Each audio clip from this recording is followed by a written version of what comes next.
Om Namo Narayana. Today we go into Chapter 3, Pure Devotional Service, The Change in Heart. Will you please join me?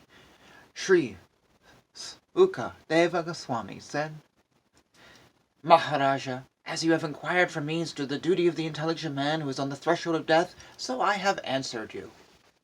One who desires to be absorbed in the impersonal Brahma Jyoti effulgence should worship the master of the Vedas, Lord Brahma, or Brahaspati, the learned priest. One who desires powerful sex should worship the heavenly king, Indra, and one who desires good progeny should worship the great progenitors called the Prajapatis. One who desires good fortune should worship Durga Devi, the superintendent of the material world. One who, desiring to be very powerful, should worship fire, and one who aspires only after money should worship the Vasus. One should worship the Rudra incarnations of Lord Shiva if he wants to be a great hero. One who wants a large stock of grains should worship Aditi. One who desires to attain the heavenly planets should worship the sons of Aditi. One who desires a worldly kingdom should worship Vishvadeva, and one who wants to be popular with the general mass of population should worship the Sadhya demigod. One who desires a long span of life should worship the demigods known as the Ashvini Kumaras, and a person desiring a strongly built body should worship the earth. One who desires stability in his post should worship the horizon and the earth combined. One who desires to be beautiful should worship the beautiful residence of the Gandhava planet, and one who desires a good wife should worship the Apsaras and the Urvashi society girls of the heavenly kingdom.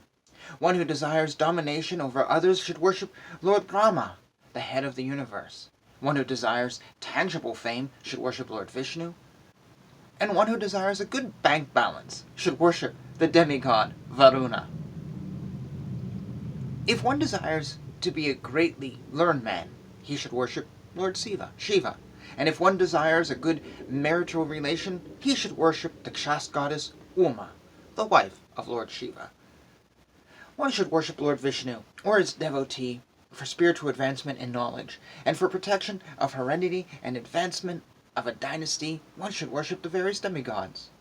One who desires domination over a kingdom or an empire should worship the Manus. One who desires victory over an enemy should worship the demons, and one who desires sense gratification should worship the moon. But one who desires nothing of material enjoyment should worship the Supreme Personality of Godhead. A person who has broader intelligence, whether he be full of all material desire, without any material desire, or desiring liberation, must by all means worship the Supreme Lord, Lord Vishnu, that being the Supreme Whole.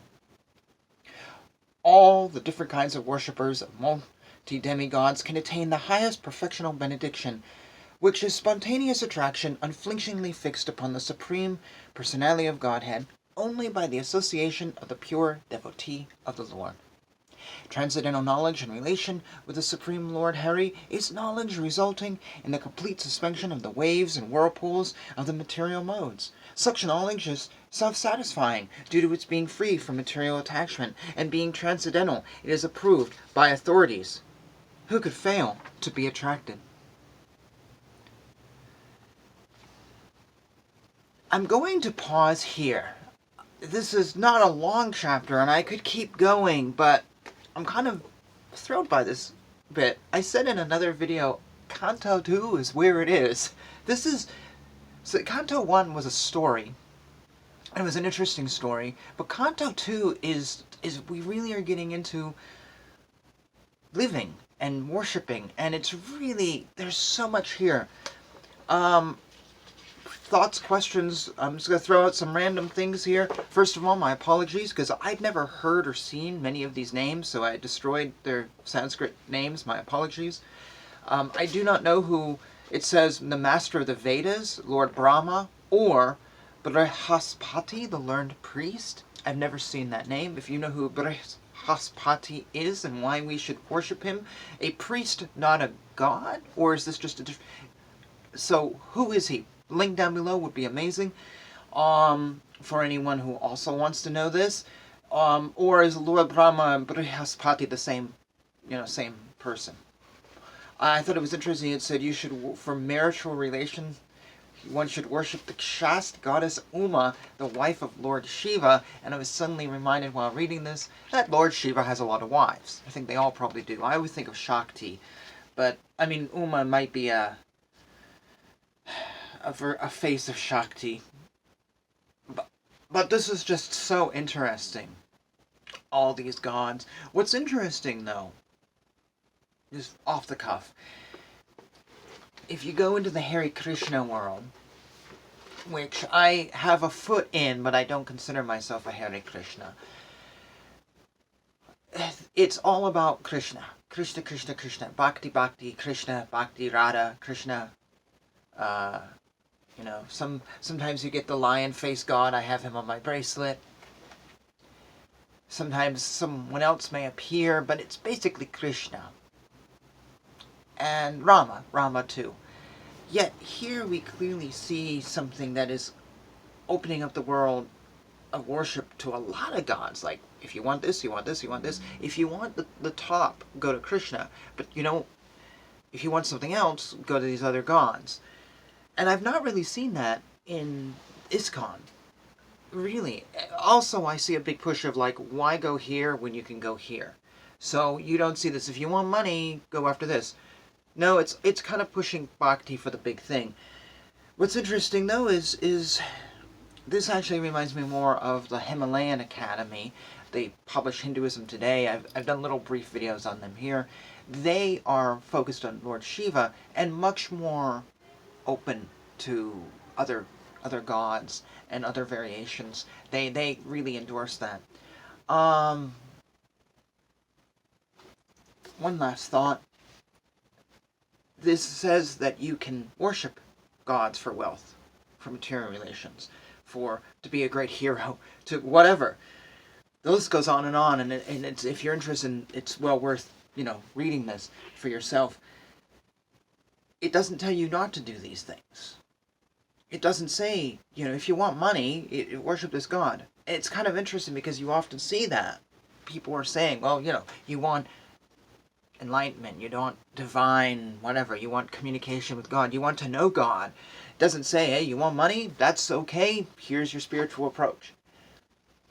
You never hear that. You actually hear a lot of these things decried as, no, you don't want any of that. Those are horrible things. Those are materialism. But yet here it clearly is saying, okay, you can worship these gods.